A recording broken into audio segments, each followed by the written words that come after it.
with every swipe of a sword and clash of armor. Dauntless Armored Combat is bringing a new sport to Knoxville with a taste of medieval flair. Founded just 2 years ago, Dauntless quickly became East Tennessee's premier armored combat team, or as they call it, Bouhert, which means joust or tournament in Old French. We have grown insanely fast for a Bouhert team. The fact that we've got almost 20 men in armor now is a huge deal. Alex Heater is a Knoxville native and Dauntless team captain who attributes his team's meteoric rise to the sense of belonging armored combat brings. We hoped we would just have at least 10 guys who loved this as much as we did, and we ended up with all these amazing people, and we've grown to love them like friends and family. And yes, everything you see in the ring is real. Although the weapons are blunted, they are exactly what you would have seen in medieval times. Bouhert fan Paige Cleary says Knoxville is the perfect environment to foster niche sports like armored combat, and its openness helps her feel a sense of belonging to the area. I really love the history around Knoxville, especially just because there's so much cool, unique stuff going on in such an artsy town. I even had a friend today from Mississippi message me and be like, "Where are you?" Because I posted a picture of like my schnitzel and a knight in the background. And I was like, "Oh, I'm at Shoals. This happens all the time here." Shoals Brow Brewing Company turns into Dauntless's home turf for 6 nights a year when fans pack its courtyards. Heater says if you're looking to test your hand at armored combat, they practice across from Shoals Brow every Sunday, and all you need to bring is a positive attitude. In Knoxville, Zoe Graham, WVLT News.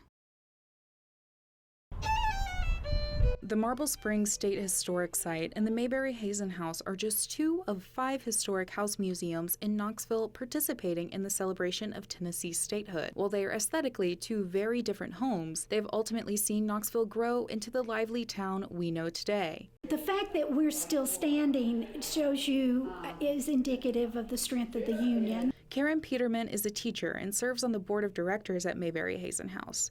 Peterman has been educating people on the extensive past of Mayberry Hazen House since 1995 and says she loves opportunities to help people learn about the history around them. Being able to come together to show the history of statehood and how each of these families played a part at some time.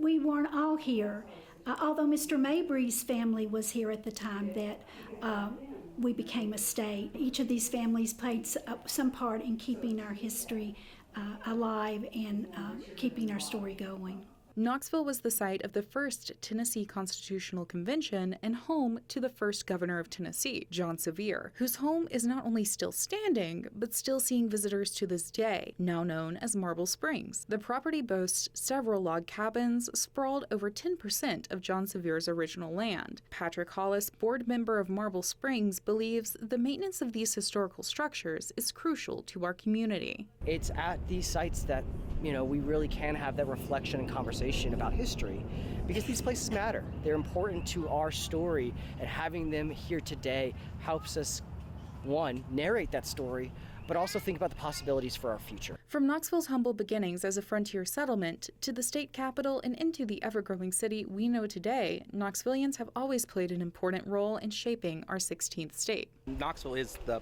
birth of the state. I mean, you have men like William Blount, John Sevier, of course, who were here at his home, are going to create what we know as Tennessee. And as Tennessee begins to evolve over time, we wanted to kind of bring it back to our roots, back to our Knoxville roots, and that Knoxvillians should be proud of this day because Knoxvillians were the one that made the state a reality. While many Knoxvillians celebrated statehood today, Statehood Day isn't actually until June 1st. With WVLT News, Zoe Graham.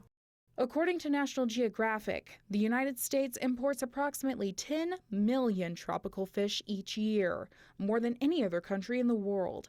With America's recent implementation of steep tariffs on providing countries, this poses a heavy financial burden, from casual pet fish owners all the way up to intense fish-keeping aquarists. Kenny Parrott, owner of Aquatic Marine on Clinton Highway, says he's already feeling the effects as a business owner.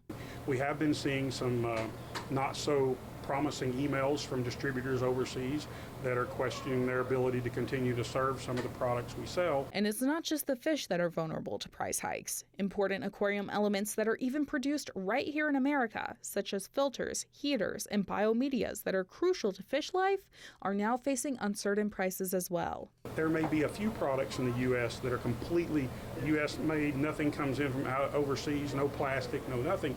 That may exist.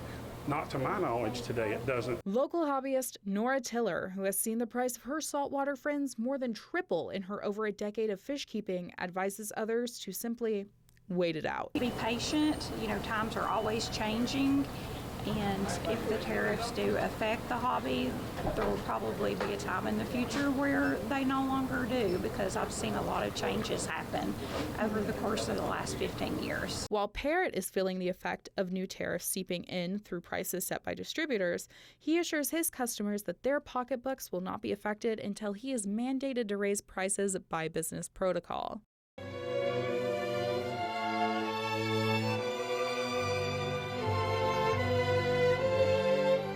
Me as a Black person, and many others that I know that have gone through the trial, we put everything out in what we feel. I hope they remember the feelings in each one of the songs, how they felt when they heard the words. It will be always howdy, howdy, Lord, never goodbye. I want them to remember what that made them feel like. If they can do that, I mean, the battle is half won then. Black music is American music. Whether that's rock and roll or hip hop or country music, jazz, doo-wop, Motown, you name it, the DNA of gospel music is there in the American musical sound.